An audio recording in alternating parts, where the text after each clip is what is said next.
Good evening, everyone. My name is Kristen Connors, and I'm here to take some time out of my day to help you better understand how to make your paychecks go further.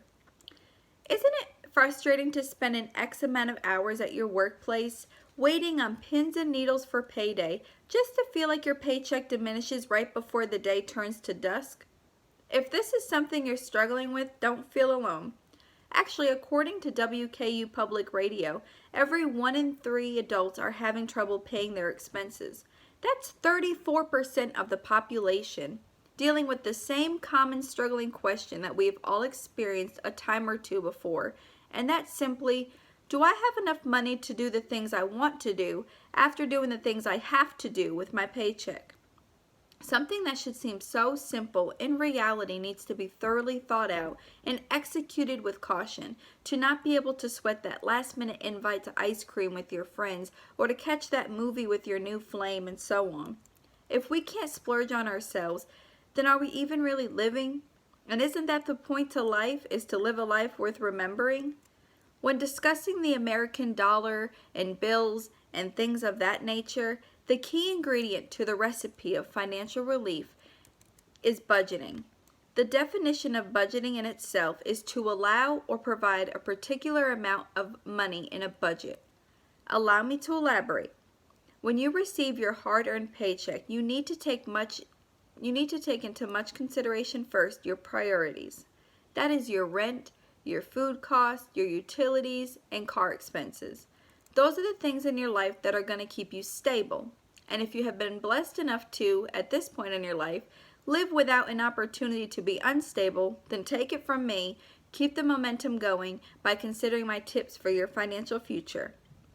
I was given a piece of advice before by an older gentleman, and he had once told me, if I worked at an establishment and my rent alone wasn't at least half of my paycheck, then I would either A, lose my home, or B, I needed a different job and fast.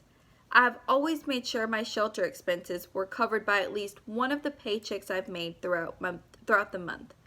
Another tip in budgeting is making sure you are not adding extra debt to your life, complicating things. When you have a bill or a credit card payment that is due, it is best to immediately pay it before life gets in the way and you forget and create late fees and or interest fees depending on the situation. Let's just think about late fees for a moment. I know for me personally, if I miss paying my water bill, not only does my water get turned off and I'm stuck looking like a hobo because I can't shower but then I have to pay a reconnecting fee of $40 on top of a late fee of $20. So that's like paying 2 water bills at one time. I don't know about you, but literally paying for my problems and being stinky isn't at the top of my priority list. It's worth it to just pay your bills as soon as you receive them to avoid burden situations like that. Another tip I have is practically budgeting's cousin, and that's limiting what you spend your money on that is name brand. This for me was a struggle. It was like a bad breakup that, yes, if you're wondering, I'm still not over it. If I had to choose between being decked out in Gucci or Michael Kors or Prada over Walmart and Goodwill, I think it's almost a no-brainer what we would prefer. But our minimum wage checks and our priorities think differently, and staying financially balanced is crucial to us, remember? Shopping for food is a great start to kicking name brands. Those 24 packs of Dasani water bottles are about $6 versus the Great Value brand of 40 packs of water that is $4. That right there, you are getting almost double the product for about half of the cost.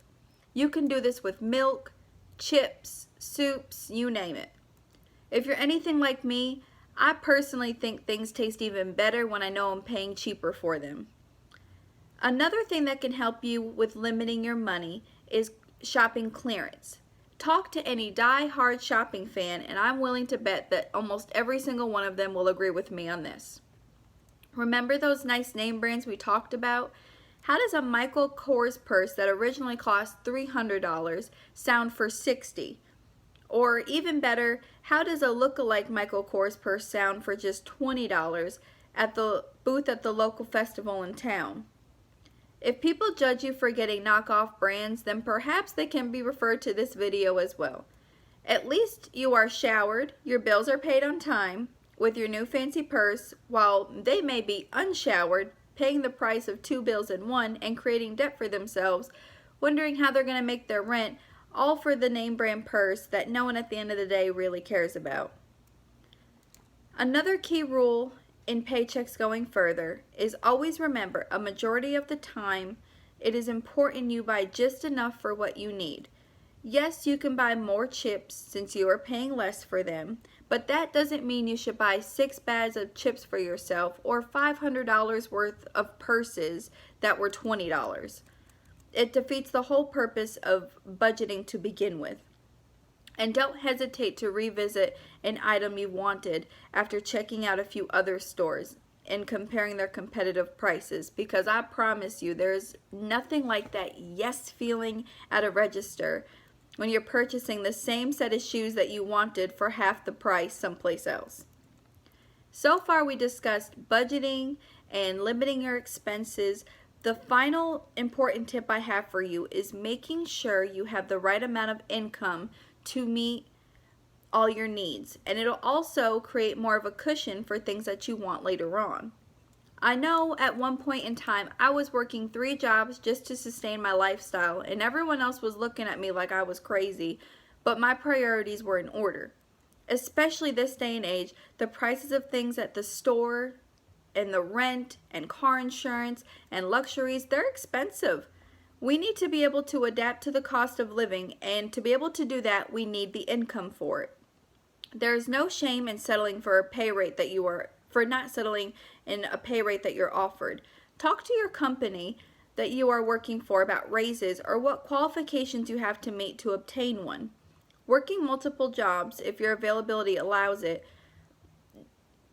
doing what we are all currently doing today and going to college in hopes to have a good paying career.